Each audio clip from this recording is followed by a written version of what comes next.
Di ko na namalayang tumulo na pala ang luha ko. Buong akala ko kasi ay may gusto na ito sa akin. The way he make love with me, the way he cares my body, and the way he look at me. Alam kong mahal na nito ako, pero hindi pala. Nagkamali ako. Dinig na dinig ko pa ang pakikipag-usap nito sa sino mang tumawag dito.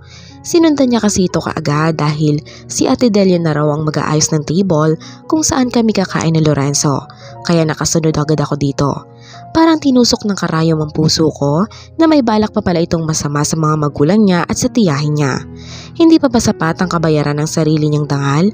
Mabilis akong pumunta sa dati kong silid nang maramdaman kong palabas na ng silid si Lorenzo. Doon ay malayo akong umiiyak.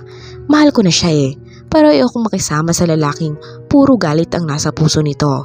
Kaya nagpa siya akong mamayang gabi, susubukan kong makaalis dito para takasan ng lalaki. Baka sakaling may makita akong bangka. Kailangan niyang magbaka sakali.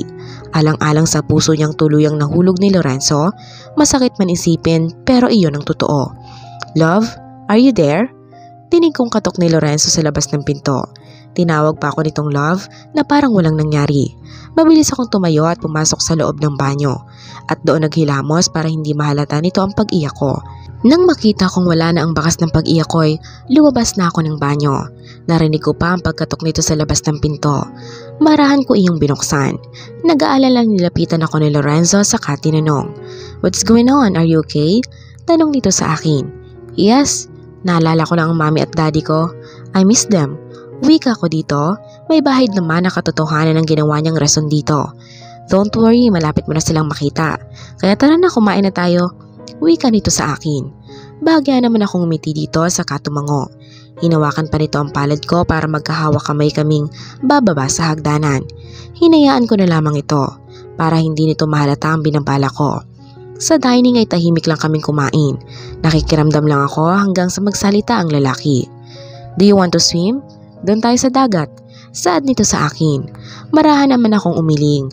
Ayoko muna, parang gusto ko muna magpahinga ngayon at matulog ng maaga. Wika ko dito. "Ganoon ba? Sige, pagod din ako kaya matulog na lang tayo ng maaga."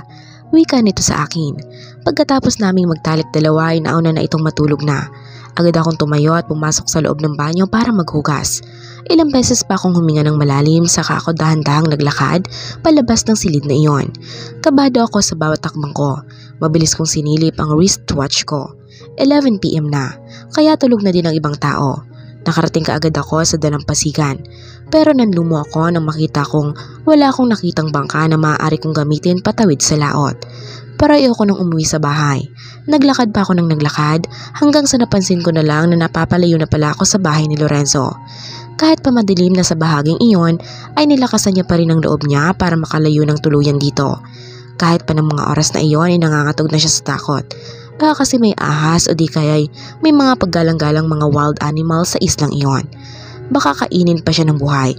Pero nang makakita ko ng parang kuweba ay saglit akong huminto at pumasok doon. Dahil pagod na rin siya kaya pagkaupo niya pa lang ay agad siyang iginupo ng antok. Maliwanag na nang gumising siya. Saka lang niya naalalang lumayas na pala siya. At alam niyang sa mga sandaling ito ay hinahanap na siya ng mga tao ni Lorenzo. Kaya mas pag-iigihin niya pa ring magtago para hindi siya makita ng mga ito. Baka may makita siyang bangka para masakyan niya pa uwi sa kanila. Ngunit sa paglalakad ko'y wala na akong makitang bangka o tao roon. May hangganan na din ang isla. Wala na mga kakahuyan kundi puro tubig ang nasa paligid.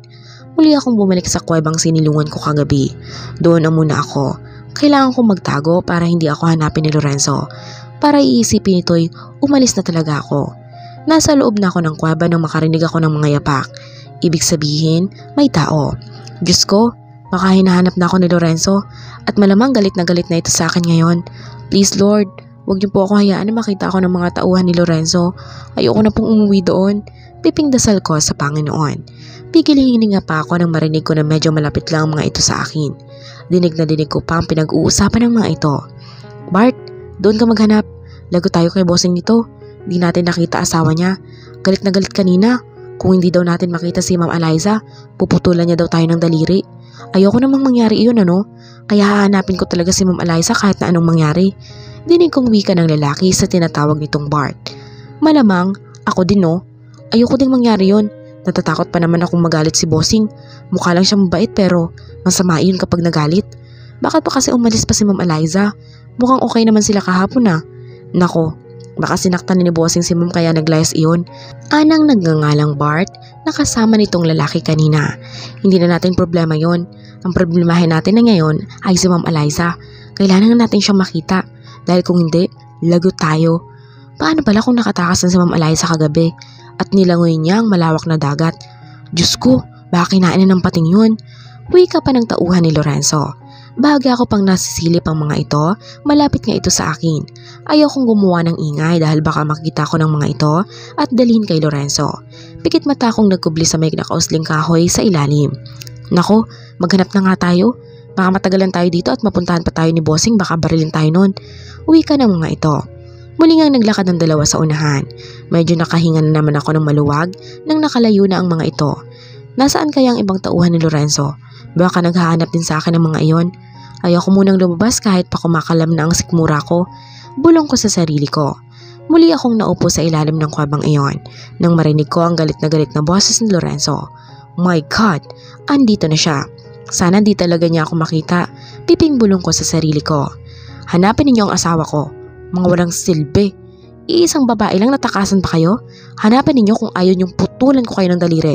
Kapag 2 oras pa hindi ninyo nahanap si Eliza, putol ang daliri ninyo. Naiintindihan niyo ha? Mga inutil. Tinig kong wika ni Lorenzo sa mga tauhan nito. Talagang puputulan ni Lorenzo ng mga daliri ang mga tauhan nito.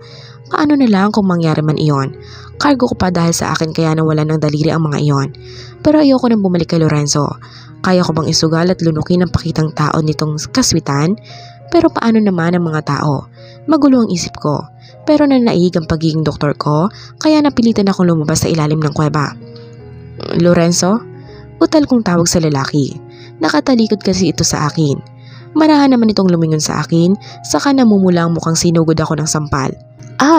Napaigik ako sa sakit nang malasahan ko ang sarili kong dugo sa gilid ng labi ko. Walang niya kang babae ka? May bala ka palang tumakas? Halika rito. Wika nito sa akin, saka nito hinablot ang buhok ko at hinila palabas ng masukal na kagubatan na iyon. Lorenzo POV. Nagising na lamang ako kanina nang wala sa tabi ko si Eliza.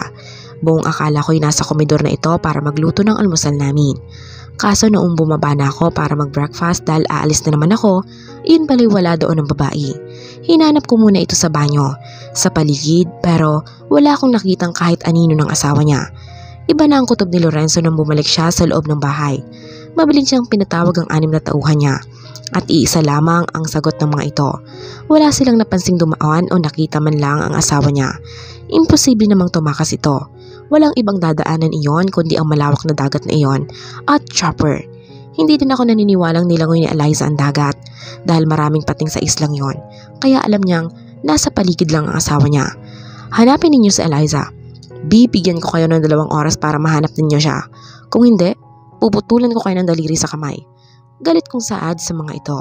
Mga inutil. Lumakad na kayo at hanapin ninyo ang asawa ko. Maghiwa-hiwalay kayo para mabilis niyong makita ang babaeng yon. Susunod na lang ako sa inyo. Wika ako sa mga ito. Mabilis namang tumalima ang mga tauhan niya. Saka ako kinausap si Manang Delia. Manang, ayusin ninyo ang dating silid ni Eliza. Doon na siya uli. Kapag nahanap na siya, sinuway niya ako. Kaya gagawin kong impyerno ang buhay niya sa mga kamay ko. Pero sir, baka hindi naman talaga siya umalis. Baka gusto lang niyang magpahangin. Huwag naman ho kayong magdesisyon agad-agad. Hindi pa naman ho natin alam ang rason niya, di ba po? Uwi ka ni Manang Delia sa kanya. Kahit na, hindi ko pakikinggan ang rason niya. As long as umalis siya nang walang paalam, kahit isa sa inyo, tumakas pa rin iyon. Kaya kung ako sa iyo Manang, gawin niyo na ang inuutos ko sa inyo. Balik sa dati. Uwi ka ako dito, saka ako tumalikod at sumunod sa mga tauhan ko. Alam kong sa unahan nitong isla ay puro nakagubatan. Maraming mga wild animals doon, lalo na ahas. Lumalabas daw ang mga iyon kapag gabi, lalo na kapag malamig na ang paligid. Halo-halong emosyon ang naramdaman ko ng mga oras na iyon. Galit ako kay Eliza dahil umalis ito sa bahay nang walang paalam. Pero nangimabaw pa rin sa akin ang pag-aalala nito. Paano na lang kung kinagat na yun ng ahas? Baka makita na lamang niya itong bangkay na. Kaya ba niyang mawala sa kanyang asawa niya? Gayong alam niyang delikado ang kinaroroonan nito ngayon. Nabatiin bangang ako nang makita kong nag-uusap ang mga tauhan ko. Tila takot na takot ito sa banta ko. Pero tutuhanin niya talaga iyon kapag di nakita si Eliza. Hanapin ninyo si Eliza. Dahil kung hindi, puputulin ko ang daliri ninyo. Mga inutil, babae lang natakasan pa kayo, mga walang silbi. Galit kong sigaw sa mga ito. Mabilis namang tumalima ang mga ito, saka nagmamadaling pumunta sa loob ng kagubatan. Nakatalikod ako dahil nakikiramdam ako sa paligid. Baka may maramdaman akong kaluskos. Baka ahas iyon kaya nakahanda na kaagad ang baril ko sa bewang ko. Ngunit narinig ko na lamang ang boses ni Eliza. Lorenzo? Utal nitong sambit sa pangalan ko. Alam kong kay Eliza ang boses na iyon, pero ang pag-aalalang naramdaman ko'y kanini bigla na lamang nawala at napalitan ng galit. Mabilis ko itong sinugod ng sampal at nakita ko kaagad ang pagdugo ng labi nito. Gusto ko mang konsensyahin dahil nasaktan ko ito, pero naunahan ako ng galit ng mga sandaling iyon. Ano? Tatakasan mo ko ha? Halika rito. Sigaw ko rito saka ito hinila sa buhok at sa pilitang hinila. Aray, tama na please. Ang sakit Lorenzo, sorry na please. Patawarin mo na ako. Kanda iyak nitong wika sa akin, pero hindi ako nakinig dito. Hinila ko pa rin ang buhok nito. Sinasabi ko sa iyong babae ka, huwag mo akong susubukan. Iyon pala'y balak mong takasan ako? Bakit? Gusto mong magsumbong sa mga pulis? Alalahanin mo hawak ko sa liig ang mga magulang mo. Isang pitik ko lang, kaya kong ipapatay ang mga mahal mo sa buhay, Eliza. Ginagalit mo ko eh. Wika ko dito. Lorenzo, please, I'm sorry. Hindi ko na uulitin iyon. Just let me go. Ang sakit. Umiiyak nitong wika sa akin. Huminto naman ako. Saka ako binitawan ng buhok nito. I'm sorry. Hindi ko na uulitin iyon. Patawarin mo na ako. Umiiyak pa rin itong wika sa akin. Hindi na talaga mauulit iyon, Eliza. Dahil doon ka sa dating silid mo. Doon ka nakaposes ka uli. Sinuway mo ako. Kaya ikukulong ulit kita. Saad ko dito, saka ko ito hinila sa braso at sa pilitang inakay pa uwi sa bahay. Manang Delia, kayo na ang bahala sa babaeng iyan.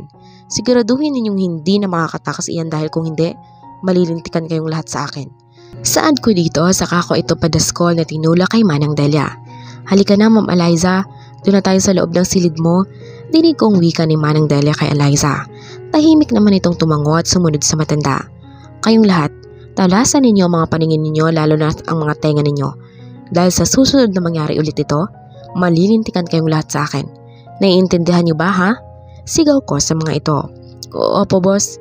Sabay na wika ng mga ito, saka ako pumasok sa loob ng kabahayan at umakyat sa hagdanan para pumunta ulit sa silid ko. Narinig ko pa ang usapan nila Manang Delia at Eliza. Ma'am Eliza, sorry po ha. Kung ibabalik na naman ulit kita sa poses ninyo, wala ko kasi akong magagawa dahil natatakot din ako kay sir. Dinig kong wika ng matanda kay Eliza. Okay lang po Manang, naiintindihan ko po. Wika naman ito. Manang, pwede po ba akong kumain? O iinom ng tubig? Uhaw na po kasi ako. Saad pa nito kay Manang Delia. Sige ha, aayusin ko muna itong poses mo. Saka ako kukuha ng pagkain at tubig mo ma'am. Wika nito sa asawa ko. Sige po Manang, dito lang po ako. Hihintayin ko po kayo. Dinig kong saad ni Eliza kay Manang Delia. Mabilis naman akong umalis sa harap ng pinto para di ako makita ni Manang Delia. Agad-agad akong pumasok sa loob ng silid ko. So nagugutom ito?